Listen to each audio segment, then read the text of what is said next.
there's a kind of silence that only prayer can break.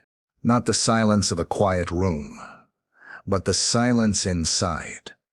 A stillness that comes when your soul doesn't know what to say, when the weight of life presses in, and all you can do is look up and hope God hears. Maybe you've been there, maybe you're there right now. The questions, the waiting, the battle between faith and fear. In those moments, it's not polished words that move heaven. It's the heart behind them. It's the groan too deep for words, the whisper that carries weight in the spirit realm. Prayer isn't a performance. It's not a script. It's not just for the religious or a righteous. It's for the hungry, the broken, the weary, and the bold.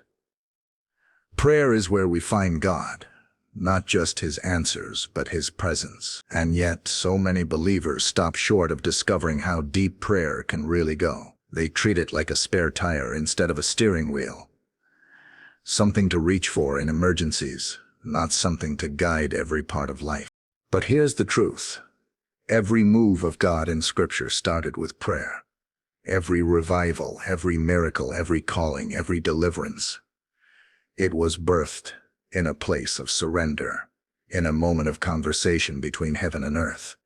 And when Jesus taught on prayer, He didn't just give us a formula, He gave us an invitation. Ask, seek, knock. He was describing a progression, a journey, a deepening of relationship. Prayer has levels, not as in spiritual rankings, but in dimensions of intimacy. We begin by crying out, then we learn to ask. We start to seek, we learn to knock. We come to surrender, we abide. We stand in authority. These aren't steps to climb, they're places to dwell. And as we grow in prayer, we're not just becoming better at praying. We're becoming more like the one we're praying to. So today, I want to take you into the heart of what it really means to pray, to walk through the 5 foundational levels that the Bible reveals, and to show you how your prayer life can become the most powerful, life-giving part of your walk with God, not just something you do, but a place where you live. Let's begin. Number 1, the prayer of crying out, the first step of dependence. There comes a moment in every believer's life when words don't feel rehearsed or refined, just real. It's the moment when the heart breaks open, and what spills out isn't a carefully crafted prayer, but a cry. No pretense, no filter, just desperation, reaching for divinity. This is where prayer begins, not in knowledge but in need. Psalm 18:6 says, "In my distress I called to the Lord. I cried my God for help. From His temple He heard my voice. My cry came before Him, into His ears." That's not poetry. That's raw survival. David wasn't reciting liturgy. He was sinking, and he knew only one name could lift him. Throughout the Bible, crying out is the first language of prayer. When the Israelites groaned under Egyptian slavery, they didn't formulate eloquent prayers. They cried, and God heard their groaning. Exodus, when Peter began to sink in the stormy sea, he didn't quote a psalm. He shouted, "Lord, save me." And immediately Jesus reached out and grabbed him. There's power in that first cry. Why? Because it's honest. And God responds to honesty faster than He does eloquence. This kind of prayer doesn't require theology or spiritual maturity. It only requires one thing: dependence. You're not trying to impress God, you're simply reaching for Him. And that's exactly where He wants you. God isn't moved by the length of your prayer. He's moved by the depth of your surrender. A baby doesn't know how to speak, but when it cries, the parent moves. The same is true with our Father. He's not waiting for your perfection. He's waiting for your cry. So if you're in a place where the only prayer you can manage is "God help me," you're already praying at the first and most essential level.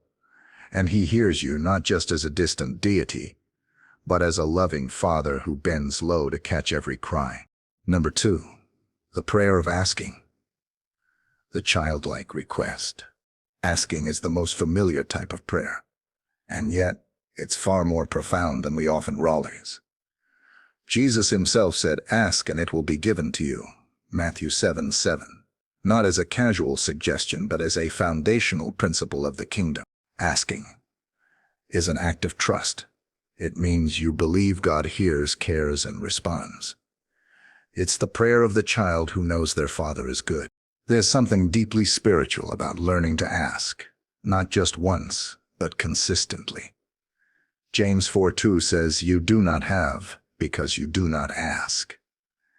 That verse should shake us. It suggests that there are things heaven is willing to release, things aligned with God's will that remain untouched because we never ask. Think of Hannah, barren and burdened, who poured out her soul before the Lord and asked for a son. 1 Samuel 1. God not only answered her request, he gave her Samuel, a prophet who would anoint kings. Or Solomon, who when given a divine blank check asked not for wealth but for wisdom, and God gave him both. Asking isn't begging, it's believing.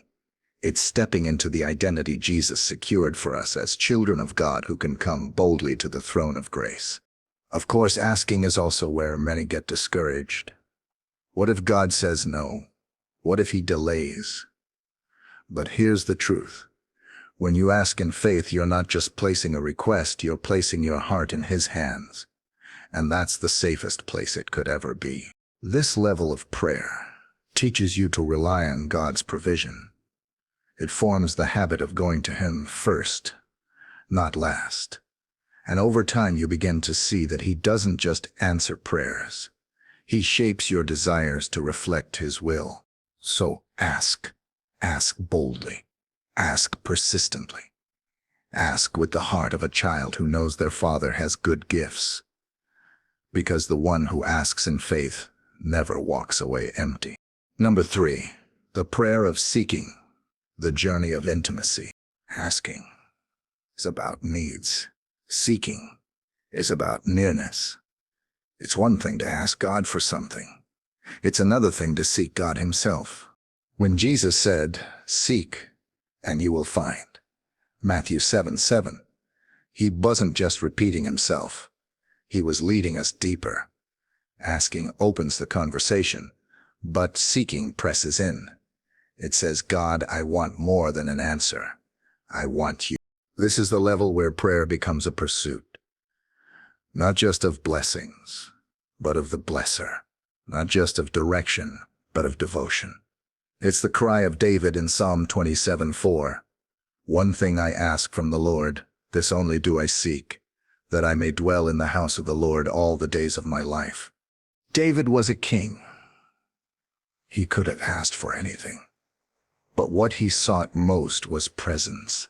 That's the heart of a seeker, someone who has tasted enough of God to know they can't live without him. At this level, prayer is no longer a checklist. It becomes a chase. You start hungering for his voice, longing for quiet moments just to be near him. You find yourself waking up early, not out of duty, but desire, not to perform, but to pursue. God promises that those who seek him will find him. Jeremiah 29:13. But this kind of seeking doesn't happen in a hurry. It requires stillness. It takes time. It's about choosing the better portion, like Mary did when she sat at Jesus' feet while Martha busied herself with good things but missed the best thing. In this level of prayer, you begin to realize that God isn't hiding. He's inviting. And as you seek him, you start to recognize his whisper. His word comes alive. His presence feels closer. And even when you don't feel him, you keep seeking because you know he's worth the chase. This is the level where intimacy is formed, where faith deepens, where your desires are refined and aligned. You stop seeking answers and start seeking the answer himself. Number 4, the prayer of knocking. Persistence in faith. Knocking is different from asking and seeking. It's about refusing to give up. It's where prayer becomes warfare. where you don't just bring a request to God once, you come again and again, trusting that the door will open, even if it's locked for now.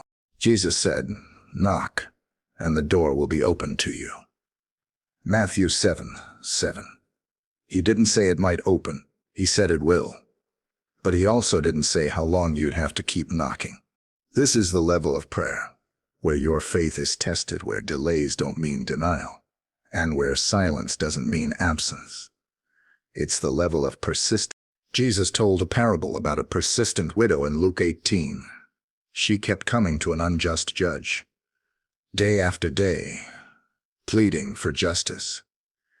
And finally, even though the judge didn't fear God or care about people, he gave in because of her relentless persistence. And Jesus said, "Will not God bring about justice for his chosen ones who cry out to him day and night?" God isn't annoyed by your persistence. He welcomes it, because in the knocking, he's doing more than opening a door.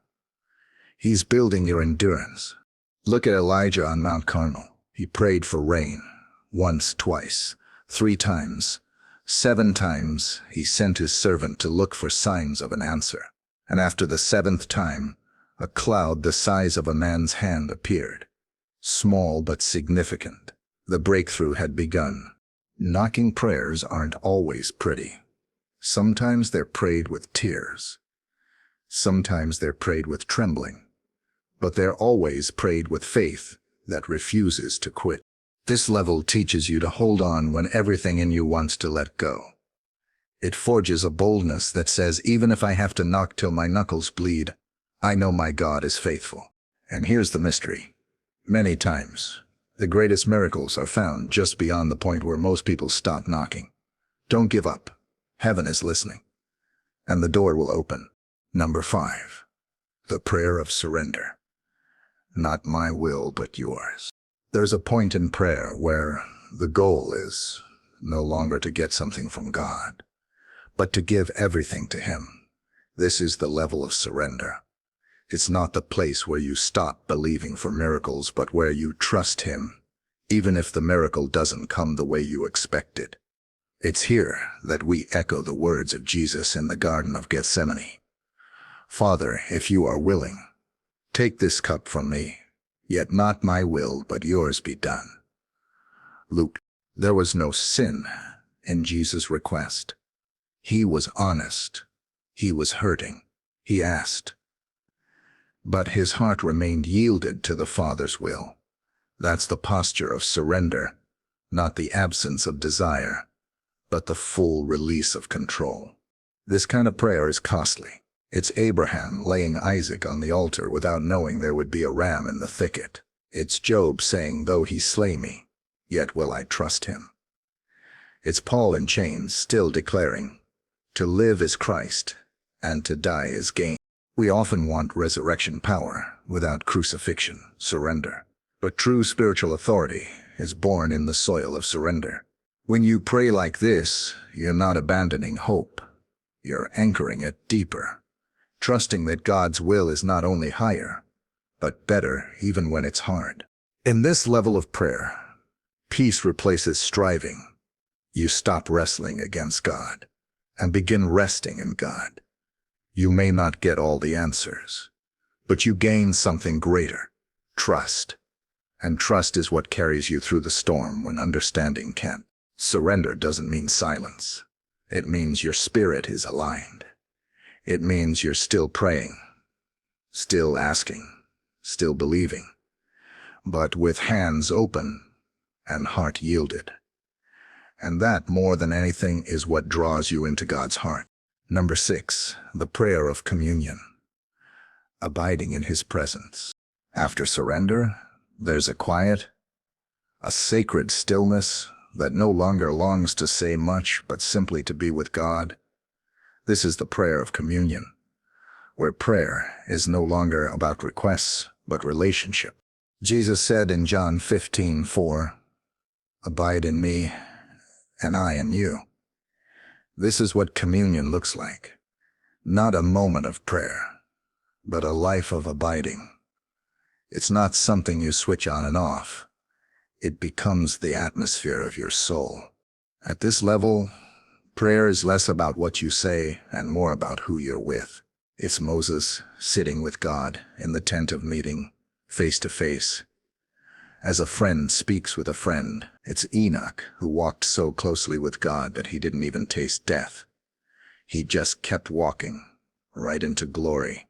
This kind of prayer often happens in silence, in stillness, in the ordinary moments of life when your spirit stays connected, aware of his nearness. It's the whisper you hear while doing dishes, the comfort that fills you during a commute, the tears that come for no reason except that you feel him close.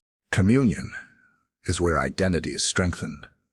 You're no longer just a servant asking for help. You're a son or daughter sitting at the Father's table. You're no longer chasing his hand. You're resting in his heart. In communion, you don't need to rush. You don't need to prove anything. You're home. And here's the beautiful paradox.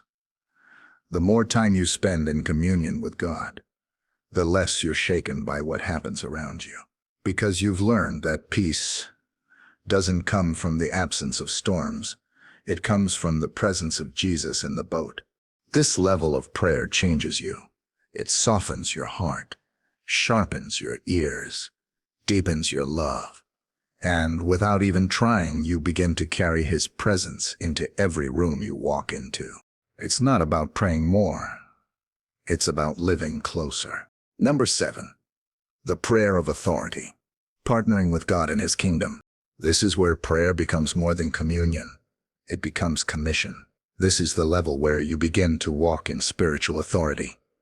Not just praying to survive, but praying to shift atmospheres, heal the sick, declare truth, and enforce God's will on earth.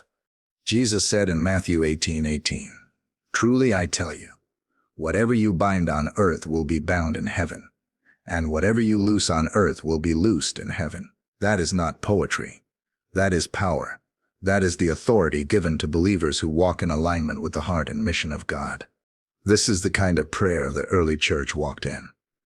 In Acts 4:29-31, after being threatened, they didn't pray for safety. They prayed for boldness, and the place where they prayed was shaken. That's not symbolic. That's literal. The earth responded to the authority of heaven, expressed through surrendered believers. Authority in prayer doesn't come from shouting louder or using spiritual jargon. It comes from intimacy and alignment. You can't walk in kingdom authority if you're not submitted to the King. But when you are, your words carry weight. This is the prayer of declaration, of calling things into alignment with God's word, of speaking life where there's death, of prophesying hope into dry bones, like Ezekiel, of standing in the gap for families, cities, and nations. Jesus said in John 14:12, "Whoever believes in me will do the works I have been doing, and they will do even greater things." That includes prayer. That includes healing. That includes authority over darkness. But this level is not for the spiritually elite. It's for the spiritually available, those who have passed through the fire of surrender, who have learned to abide in God's presence, and who now carry his heart into the world through their prayers. When you pray from this place, heaven responds, hell trembles, and the kingdom of God advances. Conclusion. Layers, not ladders. A life shaped by prayer. These 7 levels of prayer: crying out, asking, seeking, knocking, surrender, communion, and authority. They aren't a ladder you climb and leave behind. They're layers, depths, dimensions of a relationship that continues to grow, stretch, deepen, and transform you. You don't graduate from crying out. You still ask, still seek, still knock. But as you grow, those prayers become more rooted in trust, more shaped by the Word, and more filled with the Spirit. And the beauty is, God meets you at every level. Whether you're at the place of raw desperation, whispering a simple "Lord, help me," or standing boldly in spiritual authority, declaring healing and breakthrough over others. He is there. He hears, he responds. The call today isn't to pray better. It's to pray deeper, to move beyond performance and into presence, to see prayer not just as a tool for getting what we want, but as the means by which we become who we were created to be, lovers of God, intercessors for others, carriers of his heart, and agents of his kingdom. Prayer is not just a part of the Christian life. It is the Christian life, because everything flows from it. Your peace, your purpose, your power, your identity. So wherever you are in your journey, don't settle. Go deeper, cry out, ask, seek, knock, surrender, abide, stand in authority, and watch what God does through a life built in the secret place, because the world may never see your prayer closet, but heaven does. And heaven moves when you pray. Let your life be a prayer. Let your days be soaked in his presence. Let your heart beat with his will. This is the call. This is the invitation. And this is where everything begins.